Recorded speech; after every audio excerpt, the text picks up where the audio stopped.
From the Gospel of Mark, chapter 8, verses 27 through 31, from the Message. Jesus and his disciples headed out for the villages around Caesarea Philippi. And as they walked, he asked, "Who do the people say that I am?" "Some say John the Baptizer," they said. Others answered, "Elijah." Still others said, "One of the prophets." And then he asked, "And you, what are you saying about me? Who do you say I am?" And Peter gave the answer. Peter gave it, and you're not surprised. "You're the Christ, the Messiah." And Jesus warned them to keep it quiet, not to breathe a word of it to anyone. And he then began explaining things to them. It's necessary that the Son of Man proceed to an ordeal of suffering, to be tried and found guilty by the elders and the high priests and the religion scholars, and then to be killed, and after 3 days rise up again. He said this very simply and very clearly, so that they would not miss what he was saying. One of my favorite actors from the stage and the screen, and never made it much because he died before television got to be really strong, was Rex Harrison. And you'll probably remember him best from playing the character Henry Higgins in My Fair Lady. And I had the real honor when I was in high school to play that part. And I spent a lot of time with Rex Harrison on 8mm film. That's where you got Rex Harrison at that point in that day. Well, one night he and his wife Elizabeth were eating dinner at the 21 Club in New York City. And while they were looking at the menu, getting ready to order with their friends, a gentleman came up to him and he said, "We just got in on the last flight." And he said, "Mr. Harrison, you have given me so much pleasure that I just wanted to come over here and say thank you." And Harrison nodded his head quite graciously, didn't say much, and returned his attention to the wine list as soon as the young man turned and gone the other direction. And he made his choice of wine, and then he looked up at his friends and he said, "What an odd fellow.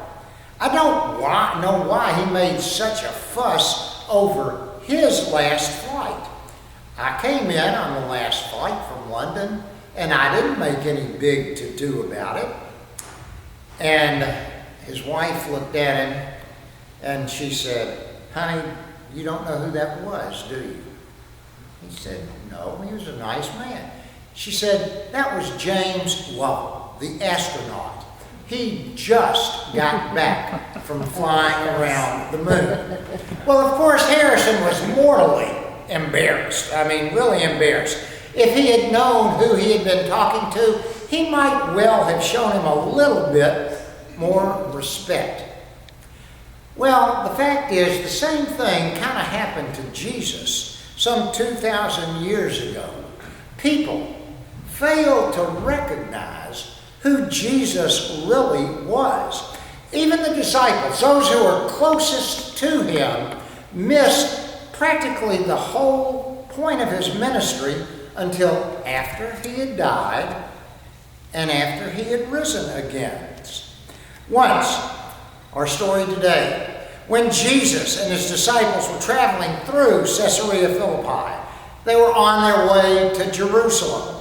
And Jesus stopped. They'd been walking along, and you remember years ago before interstates, you kept waiting for a roadside stop that had 2 concrete picnic tables and some sort of facility. Sometimes it was nothing more than an outhouse, but at least you were there. So they had been walking along, and Jesus said, "Let's pull over and sit in the shade. Let's pull over there and see."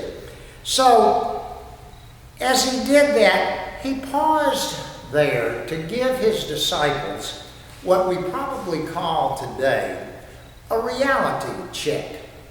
And he looked them straight in the eye and he said to them, "Who do people say that I am?" The answer, "They say you're John the Baptist," one of them replied. One of the others said, "Elijah." And then others said, "Well, they're saying that you're one of the prophets." But then Jesus, I think, probably clapped his hands to get their attention. And he really looked straight at them. And he said, "But what do you think? Who do you say that I am?"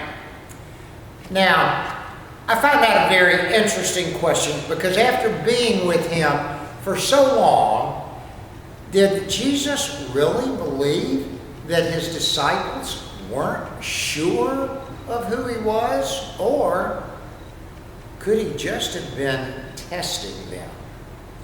And then I wonder, there's so many voids in the Bible that leaves your mind to kind of stir.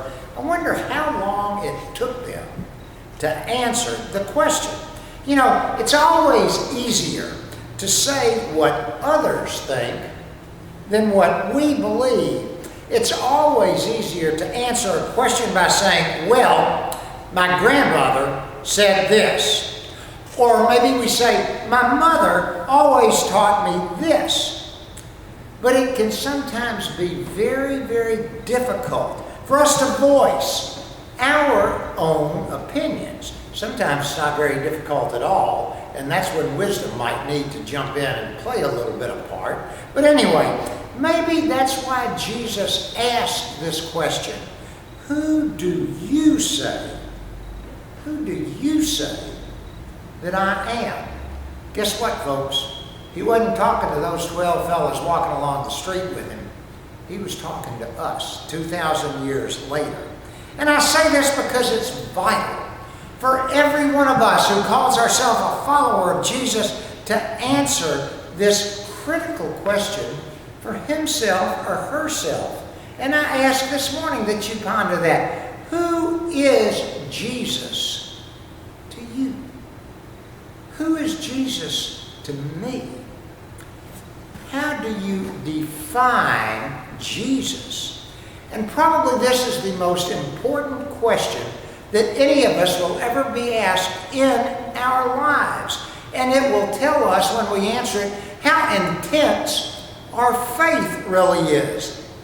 If Jesus was simply a good teacher, or maybe he was an itinerant healer, then it would be pretty easy for us to listen to him, but not really give him the importance that he deserves. But if he is something more than that, if he is, and these are Jesus' words, is truly the very revelation of God himself, then we need to take him very, very seriously. Saint Teresa is one of the more intriguing characters in all of Christendom as far as I'm concerned. When she was well over 40 years old, when she had been in a convent for a year, one day she was wandering through the convent and she happened to look up on the wall. And there was a picture that she had seen many, many, many times before. And what it did was show the scourging, the beating of Jesus. And like I said, she'd seen it hundreds of times before. But in this particular moment of revelation, she saw it as she had never seen it before.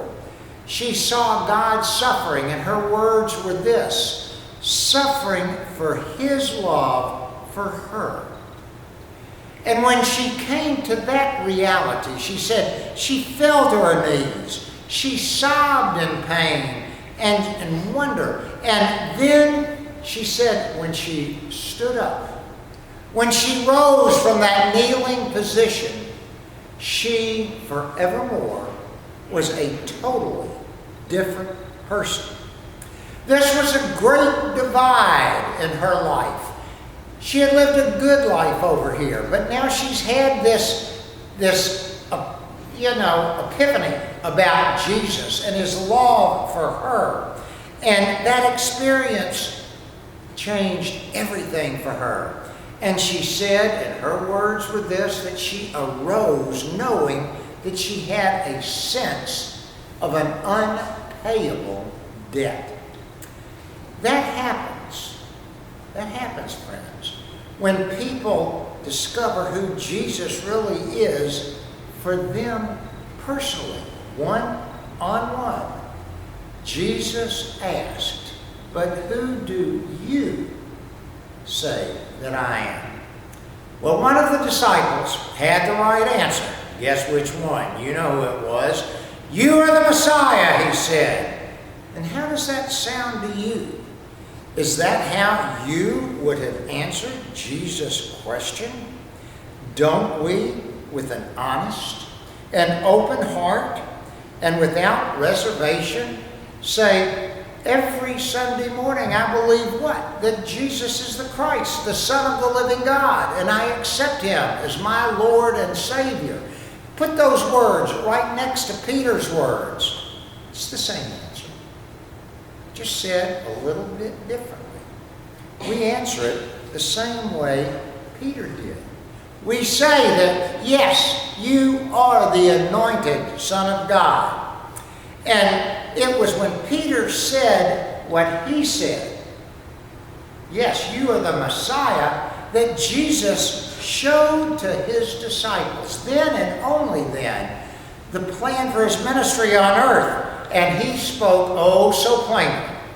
And he spoke oh so clearly. And he said, the Son of Man must undergo great suffering and be rejected by the elders, the chief priests, and the scribes, and be killed. And after 3 days, he'll rise again. And along comes Peter, right back at him, the man who had just recognized him as the Messiah. And he was shocked by these words. And I can see him putting his arm around Jesus and hustling him aside. And what did Peter do? He began to rebuke him. Now that word rebuke is not a word we use very frequently. If you do the jumble in the commercial appeal on weekdays, or when it's in there every day, that word rebuke was in the jumble sometime earlier this week. And I had been thinking, I was looking for a word, and there it was. It's amazing how God leads me to such things as that. Anyway, he began to rebuke him, and it just basically means that he scolded Jesus and said, friend, no, Jesus, you're wrong. It was almost as if he was saying to him, look here, Jesus, enough of this nonsense. Let me tell you who you are. And that brings us to another point in the message here. We must accept Jesus on his terms. His terms. There's no compromising with Jesus. There's no bargaining with Jesus. There's no deal making with Jesus. We must accept him on his terms.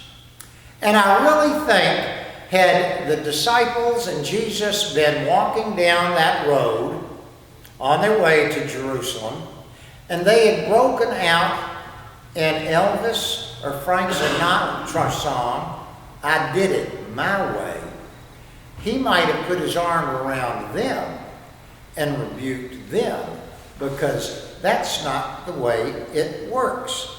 So this really is the gist, the point of what I'm trying to say today. We simply cannot do life our way. The basic foundation of our faith is that we accept Jesus how? We accept him on his terms, not on our terms. Life is tough, And too often, and boy am I guilty of this, we think that maybe God ought to make life just a